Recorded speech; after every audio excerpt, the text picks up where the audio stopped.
Hello guys, from BSc Nursing, first year and GNMs, Fundamentals of Nursing, the documentation and reporting section I'm discussing. The documentation part has completed in the previous classes. If you want the notes or if you want the classes, you can go through that notes. And in the documentation part of it, I'm going to discuss the continuation topic of reporting. Let's start with the reporting. So here we say a reporting. It is a common word in generally day-to-day life. We will use this word reporting. Suppose I am working in a college. I'm going on leave. I just update all the condition of the college, update all work of the college, and just hand it over to other person. And this call it as a reporting. It can be sometimes written, it can be oral, it can be through email, or it can be telephone conversation. Anyway, we can discuss. Anyway, we can discuss a reporting, conveying of information from one person to another person, depend on the need.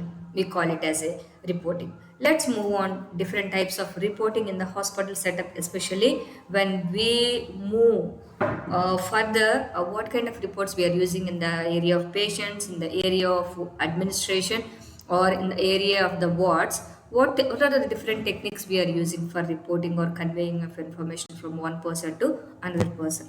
Let's move on. So it's a very important topic and several times asked a question. So what is reporting? It's a verbal communication of the data, anything regarding the client's health status, needs, treatment, outcomes, and responses. So, anything we are updating or reporting to the other person, we call it as a reporting. It is a verbal communication of the data regarding the client health status, needs, treatments, outcomes, and responses. And reporting is based on the nursing process. It's a very important question for 2 marks for GNMs and BSs also. Reporting types. What are the types of reports we use in day-to-day life?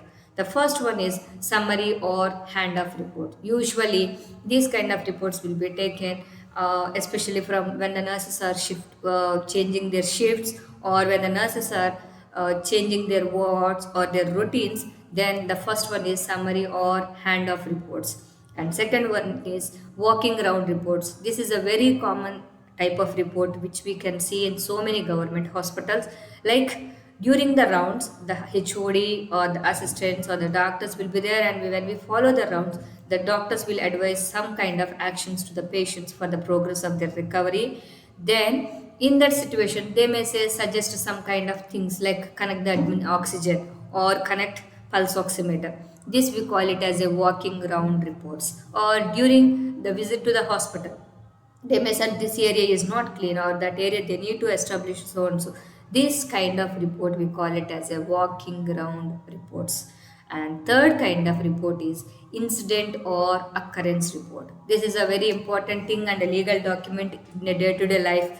We will usually update with the person's incident or occurrence report. Suppose during work time or during the hospital service, if you face any kind of incidents, like maybe suddenly BP apparatus was fell down and it got broken, or maybe because of your service maybe some person got some swelling or some hurt, these kind of things we call it as an incident or occurrence report.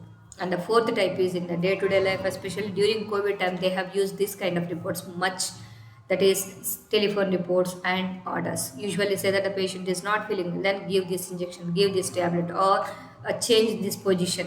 These kind of things sometimes we may get through phone also, that we call it as a telephone reports. So total how many reports we can see is, so hand or summary reports, it's commonly occurring date. Already I told you a change of shift, especially when client is transferred to another healthcare provider or like that.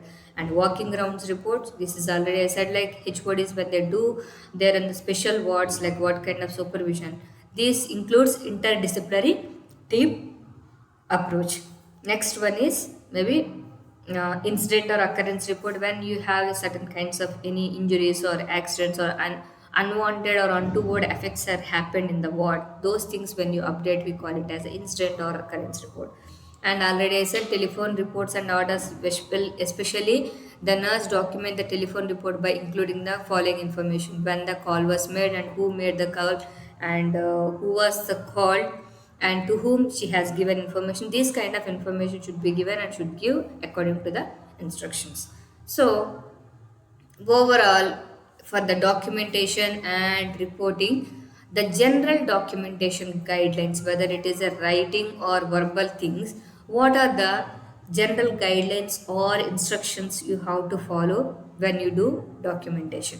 First thing is ensure that you have the correct client record or chart. This is very, very important, especially when you work in the government hospital with the same name, there may be three or four patients also. So we have to make sure that the patient is in a proper place and with the recognized as a proper name when you record anything. Document as soon as the client encounter is concluded to ensure accurate recall of the data. Okay, we can give 10 injections at a time for 10 patients and later we can add the data. No, document as soon as possible. Second point. Third one is date and time of each entry is very, very important. And fourth one is sign each entry with your full legal name and with your professional credentials, like whether you are RN or maybe healthcare assistant.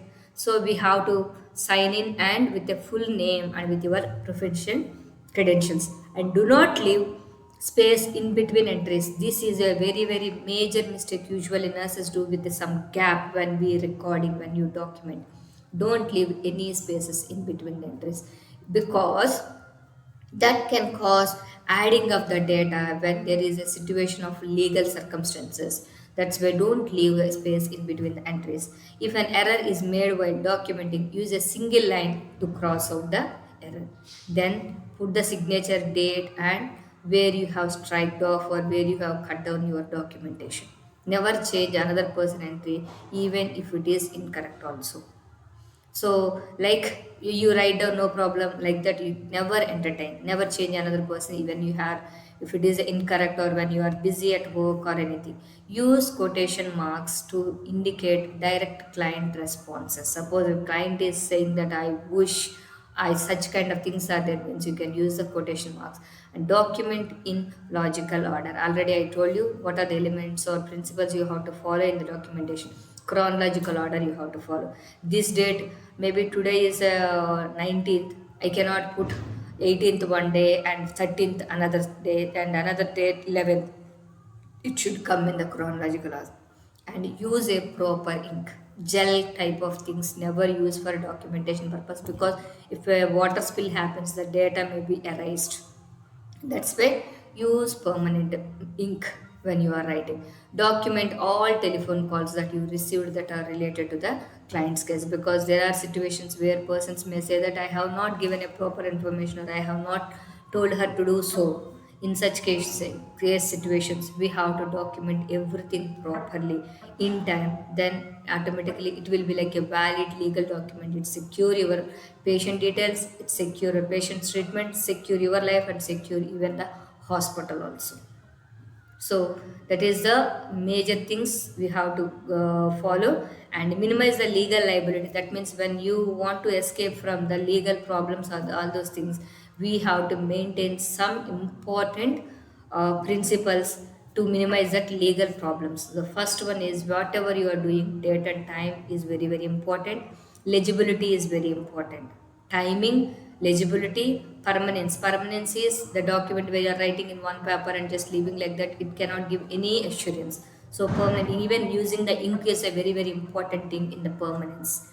And correct spelling, signature, accuracy, and chronological order is nothing but sequence, appropriateness, completeness, and conciseness.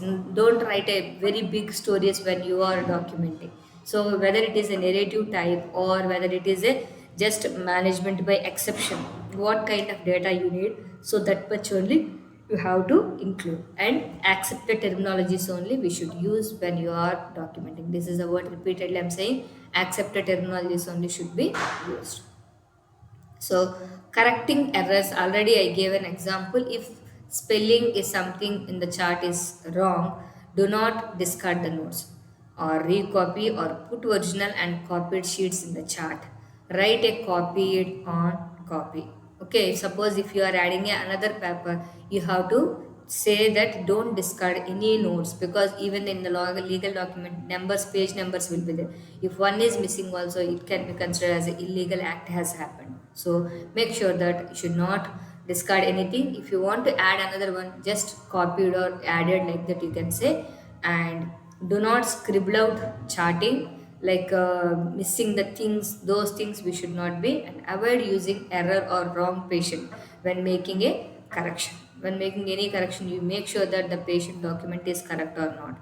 And follow your facilities policy, how usually the strategies in every institution is following, that you have to follow. And if it is still error is there, you just make a one line strike up and put a signature over there, so that it will help you to safeguard you and your patient details also. So this is already we have discussed types of reports in the nursing. Commonly used reports in nursing is change of shift reports, transfer reports, incident reports, or report reports. These are the different kinds of reports we are discussing in this class. I think definitely this kind of content is really helpful for gaining a marks for more than 5. And sometimes if it is they asked for more than 5, 10 marks or 15 marks, you should elaboratively explain. You should elaboratively explain. If you really like my class, please do subscribe and share. Thank you.